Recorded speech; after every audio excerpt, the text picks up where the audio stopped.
But where does that leave you? Walking on eggshells, afraid to bring up anything because you know exactly how it's going to play out? No real conversation, no change, just frustration. And this is important to call out, right? Because the idea is that men are not communicating, right? What he is saying is that are times that men are communicating.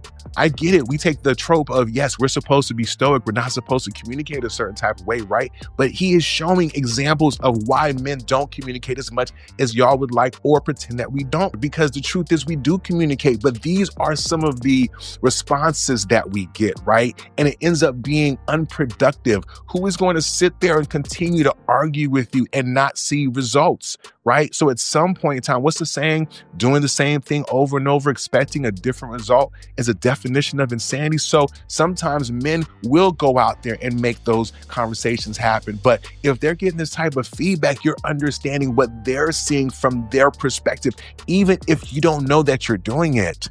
Let's listen some more. Have you noticed this happening in your relationships? The longer this pattern continues, the worse it gets. The more they avoid accountability, the more fragile their ego becomes. Over time, even the smallest critique can set them off.